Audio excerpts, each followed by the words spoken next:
Hey, muy buenas, hoy estamos aquí con un nuevo vídeo. Este es sobre los musulmanes en la península. ¿Queréis saber más? Seguid conmigo, dentro vídeo.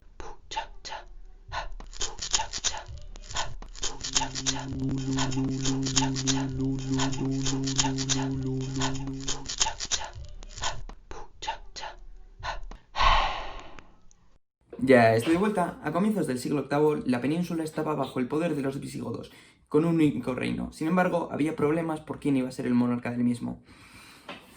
Lo que pasa es que llega un momento en el que en una de estas disputas, Witiza, un líder visigodo, llamó a los musulmanes. Los musulmanes estaban organizados principalmente en un imperio, el imperio Omeya, que se expandía por todo el norte de África, Arabia, bueno, toda esa zona. Sabemos que un pequeño ejército al mando de Tarik cruzó el estrecho. Este estaba compuesto principalmente por bereberes, y en la batalla de Guadalete venció al rey Don Rodrigo. Tras esto, Tarik, junto con Muza, que era el líder de la región del norte de África del Imperio Omeya, decidió enviar un ejército aún mayor para llegar hasta Toledo, y así acabar con el reino visigodo. Y así fue, avanzaron hacia el norte y acorralaron a los cristianos. Les dejaron encerrados en una pequeña franja de tierra en la cornisa cantábrica y en la parte oeste de los Pirineos. Tras la conquista de la península por parte de los musulmanes, pasó a formar parte del califato Omeya, siendo la península un emirato dependiente del mismo. Mantuvo esta condición desde el 714 hasta el 756, cuando las cosas cambiaron.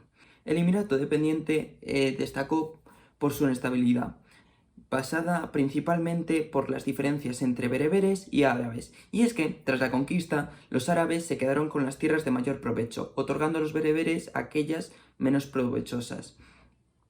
Además, el califato omeya trató de expandirse más allá de los Pirineos, pero fueron frenados en dos batallas principalmente. Covadonga, que sí, no está en los Pirineos, pero frenó su avance por la península, y se supone que esta batalla fue o en el 718 o en el 722. No está claro, y tampoco se sabe si hubo más batallas.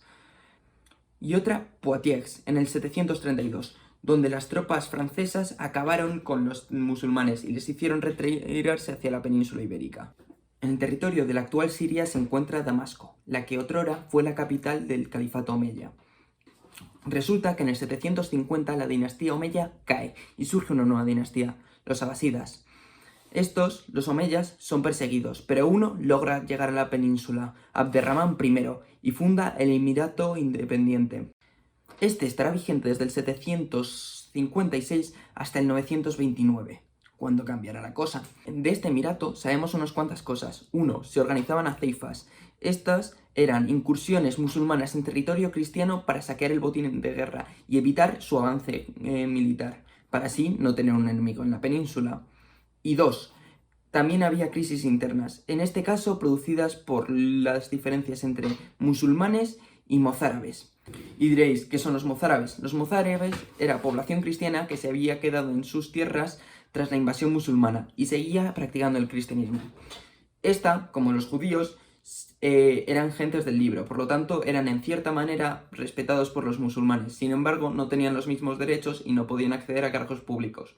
También estaban los muladíes, que era población hispano-romana o hispano-visigoda que se quedó en sus tierras, pero se convirtió al Islam y siguió las prácticas musulmanas. Tras esto nace el Califato de Córdoba, fundado por Abderramán III. Este está vigente desde el 929 hasta el 1031, cuando desaparece. Y a pesar de algunas derrotas, como la de Simancas en su comienzo, logra cierto nivel de estabilidad en el mundo musulmán en la península. De hecho, se incrementa el comercio, y además los reinos cristianos tienen que pagar impuestos a los reinos musulmanes para que no les conquisten. Como ya he dicho, fue un periodo de estabilidad interna, sobre todo durante el reinado de Al-Kaham II, desde el 961 hasta el 976. A finales del siglo X, en la península había otro líder. Este era Hajib.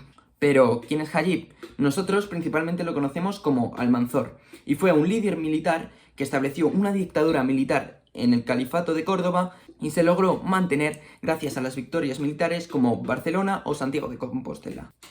En el 1002 muere Almanzor y sus hijos y algunos califas que vienen después de él tratan de mantener el califato de Córdoba. Sin embargo, los líderes provinciales van independizando su territorio uno a uno. Así es como acaba declarándose como extinto el califato de Córdoba en una asamblea en el 1031. Tras este surgen los primeros taifas, cuyo periodo abarcará desde el 1031 hasta el 1090.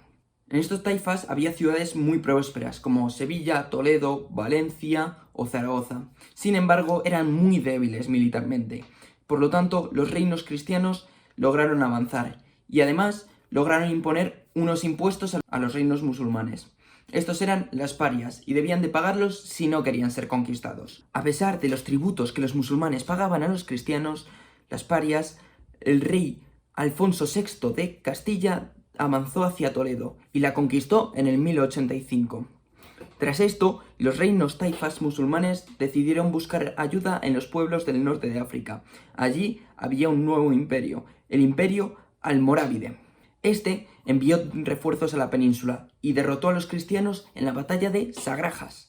Tras esto unificó al Andalus de nuevo y la mantuvo bajo su poder hasta el 1145, cuando fueron expulsados. Esta expulsión fue causa de derrotas y pérdidas territoriales como Zaragoza, su fanatismo religioso y la gran suma de impuestos que cobraban. Tras la expulsión de los almorávides llegaron los segundos taifas, que estuvieron vigentes desde el 1145 hasta el 1170. Los segundos taifas también eran débiles, y en el norte de África había surgido un nuevo imperio, el imperio almohade. Este llega a la península y reunifica de nuevo los taifas. Esta reunificación durará desde el 1170 hasta el 1212. Consiguen batallas como la batalla de Alarcos en el 1195, pero sin embargo hay una batalla histórica en el periodo de gobernación de estos, la batalla de las Navas de Tolosa en el 1212.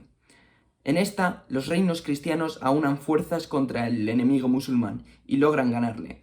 Tras este empieza la decadencia almohade y su expulsión de la península, y la llegada de los terceros taifas, que duran desde el 1212 hasta el 1248. Estos terceros taifas fueron sucumbiendo uno a uno. Sevilla, Valencia, Córdoba. Sin embargo, hubo uno que resistió, el reino nazarí de Granada. ¿Y de dónde ese nombre? Nazarí es por la familia gobernante del mismo. Este reino mantuvo su independencia gracias a su hábil diplomacia, sobre todo con los pueblos cristianos y con los benimerines.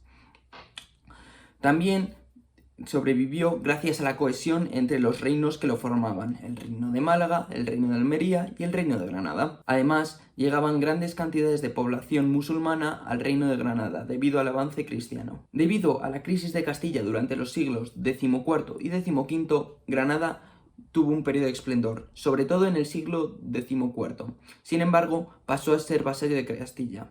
Cabe recordar que la Alhambra fue construida en el siglo XIV.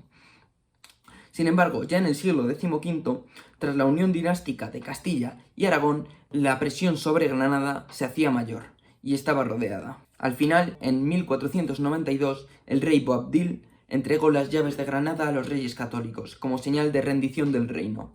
Ahí fue cuando acabó la reconquista por la parte cristiana. La economía del Andalus era, obviamente, principalmente agraria y ganadera. Trajeron a la península varios avances, tales como las acequias o las norias. Además, trajeron nuevos cultivos como el algodón, el arroz o los cítricos. También aumentaron la importancia de las ciudades, destacando en estas zonas como el zoco o el mercado. También se desarrolló el trabajo artesanal. En la sociedad había diferentes divisiones. Dentro de los musulmanes había tres tipos. Estaban los árabes, que procedían de Arabia y eran los que tenían un mayor estatus social. Cuando llegaron a las penínsulas se quedaron en las tierras más fértiles, teniendo en cuenta que su actividad principal era el cultivo.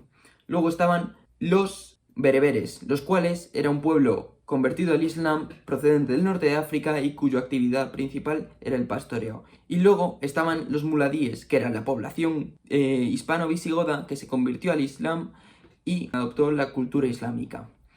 Estos dejaron obviamente de practicar el cristianismo. Sin embargo, se vieron exentos de impuestos que tenían que pagar otras religiones como los judíos o los cristianos, los cuales podían practicar su religión, sin embargo, tenían que pagar un impuesto por ello. Además, había esclavos, los cuales eran utilizados principalmente en la agricultura. Estos solían ser sudaneses y de otras partes del mundo. Gracias a los musulmanes tenemos conocimiento de gran parte de las obras clásicas. Además, los musulmanes hicieron grandes avances en medicina, teniendo en cuenta que estos podían abrir los cuerpos después de muertos para así estudiarlos y saber qué había pasado, cosa que no se podía hacer en el mundo cristiano por la religión. Y esto ha sido todo por hoy. Espero que os haya gustado y hasta otra.